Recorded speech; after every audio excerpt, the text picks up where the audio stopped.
स्वामीनारायण हरे, स्वामीनारायण हरे। वचनामृत श्री गडडा मध्य प्रकरण का 17वां। भगवत स्वरूप में तत्व मीमांसा। स्थित प्रज्ञ। संवत 1878 में आश्विन कृष्णा एकादशी 21 अक्टूबर 1821 को रात के समय स्वामी श्री सहजानंद जी महाराज श्री गडडा स्थित दादा खाचर के राजभवन में श्री वासुदेव नारायण के मंदिर के समीप कमरे के बरामदे में सिंहासन पर विराजमान थे। उन्होंने श्वेत वस्त्र धारण किए थे। उनके सामने 2 मशालें जल रही थीं। उनके समक्ष परमहंस तथा विभिन्न प्रांतों के हरिभक्तों की सभा में संत गण कीर्तन गान कर रहे थे। इसी बीच श्रीजी महाराज ने कहा कि कीर्तन समाप्त करें, अब प्रश्नोत्तरी प्रारंभ करते हैं। फिर समस्त मुनिजन बोले कि बहुत अच्छा महाराज। तत्पश्चात श्रीजी महाराज ने प्रश्न किया कि कोई भक्त तो भगवान के स्वरूप को माया के 24 तत्वों सहित समझता है तथा कोई भक्त भगवान के स्वरूप को माया के तत्वों से रहित केवल चैतन्यमय ही मानता है। इन दोनों प्रकार के भक्तों में किसकी समझ ठीक है और किसकी समझ ठीक नहीं है? इस प्रश्न का उत्तर देते हुए मुक्तानंद स्वामी ने कहा कि जो भक्त भगवान के स्वरूप में माइक 24 तत्वों को समझता है उसकी समझ ठीक नहीं है, और जो भक्त भगवान को माया के तत्वों से रहित केवल चैतन्यमय समझता है उसकी समझ ठीक है। तब श्रीजी महाराज बोले कि सांख्य मत के अनुसार 24 तत्व हैं। उनमें 23 तत्व तथा 24वां क्षेत्रज्ञ जो जीव ईश्वर रूप चैतन्य है।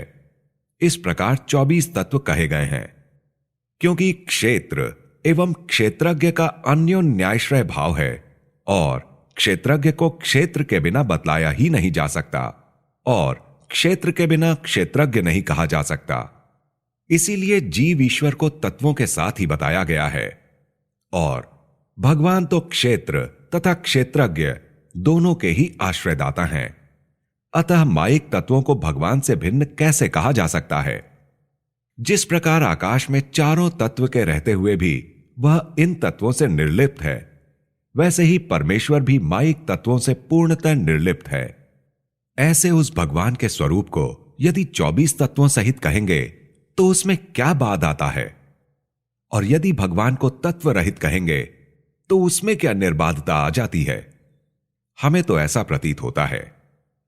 यह सुनकर दीनानाथ भट्ट ने पूछा कि जिसे भगवान की मूर्ति का ध्यान करना हो उसे भगवान का स्वरूप तत्व सहित समझना चाहिए अथवा तत्व रहित?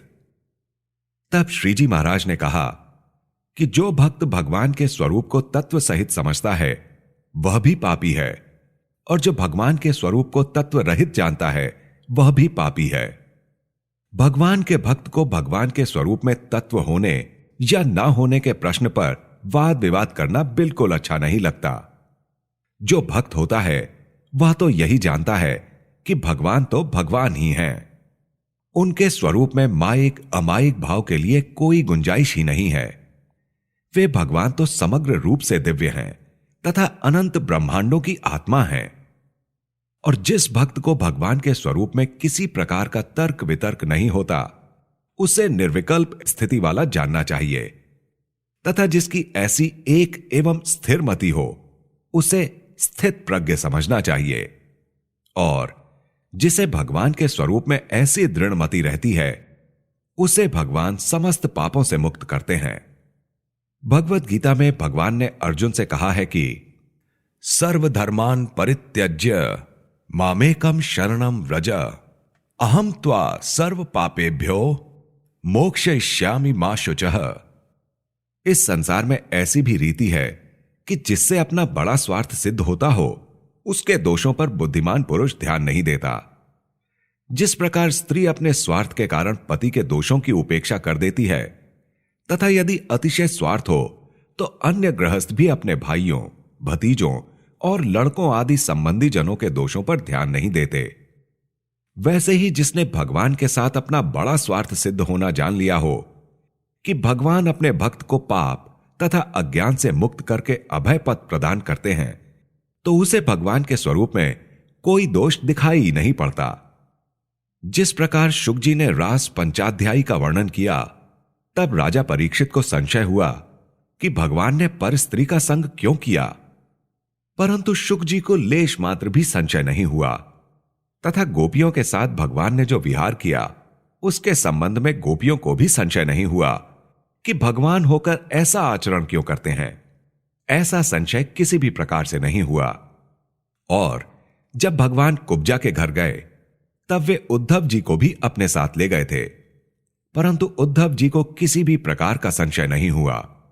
और जब उद्धव जी को व्रज में भेजा गया तब गोपियों की वाणी सुनकर भी उन्हें किसी प्रकार का संशय नहीं हुआ, वरन उन्होंने गोपियों का महात्म्य और अच्छी तरह समझ लिया। अतः जिसको भगवान का अचल आश्रय प्राप्त हो चुका हो, वह चाहे अतिशय शास्त्रवेत्ता हो अथवा भोला ही क्यों ना हो, परंतु उसकी मति भ्रमित नहीं होती। और भगवान के जो दृढ़ भक्त हैं उनका महात्म्य भी भगवान के भक्त ही जान सकते हैं। फिर वह चाहे शास्त्रवेत्ता हो या ना हो, परंतु भगवान में जिसकी दृढ़ मति होती है वही भगवान के भक्त का महात्म्य जान सकता है तथा दृढ़ मति वाले भक्तों को पहचान भी लेता है। परंतु उसके बिना जगत के विमुख जीव भले ही पंडित हों या मूर्ख भगवान में दृढ़मति नहीं रख सकते तथा ऐसे दृढ़मति वाले भक्तों को भी नहीं पहचान सकते और ना तो उनके महात्म्य को ही जान सकते हैं। अतः जो भगवान का भक्त होता है वही भगवत भक्त को पहचान सकता है और वही उसका महात्म्य भी जान सकता है। जिस प्रकार उद्धव जी ने गोपियों का अतिशय महात्म्य समझा था, वैसे ही गोपियों ने भी उद्धव जी का महात्म्य समझ लिया था। और पुरुषोत्तम भगवान समस्त क्षेत्रज्ञों के भी क्षेत्रज्ञ हैं, फिर भी वे निर्विकार हैं। माया आदि विकारवान पदार्थों का विकार पुरुषोत्तम भगवान को स्पर्श नहीं करता। यदि स्थूल, सूक्ष्म और कारणजन्य विकार आत्मनिष्ठ पुरुष का भी स्पर्श नहीं करते, तब वे पुरुषोत्तम भगवान का स्पर्श ना करें, इसके संबंध में क्या कहा जाए? यह तो स्वाभाविक ही है। भगवान निर्विकार तथा निर्लेप ही हैं। जो भक्त इस रीति से भगवान के स्वरूप को समझते हैं, उन्हीं को भगवान का स्थित प्रज्ञ भक्त समझना चाहिए। जैसे आत्मस्थिति वाला भक्त स्थित प्रज्ञ कहलाता है, उसी प्रकार जिसे भगवान के स्वरूप में किसी भी प्रकार का कुतर्क नहीं होता और जो भगवान के सामर्थ्य अथवा असमर्थता का भी गुणानुवाद करता हो एवं भगवान के उचित या अनुचित दिखने वाले चरित्रों का भी महिमा पूर्वक गान करता हो, लेकिन भगवान के कैसे भी चरित्रों में उचित एवं अनुचित का कोई संशय ना करता हो, ऐसे भगवत भक्त को पुरुषोत्तम भगवान के स्वरूप में स्थित प्रज्ञ समझना चाहिए। तथा जिसको पुरुषोत्तम भगवान के स्वरूप में ऐसी दृढ़ निष्ठा हो चुकी, तो उसको इसके आगे और कुछ समझना ही शेष नहीं रह जाता। इति वचनामृतम। इस प्रकार से श्री गडडा मध्य प्रकरण का 17वां वचनामृत पूर्ण हुआ।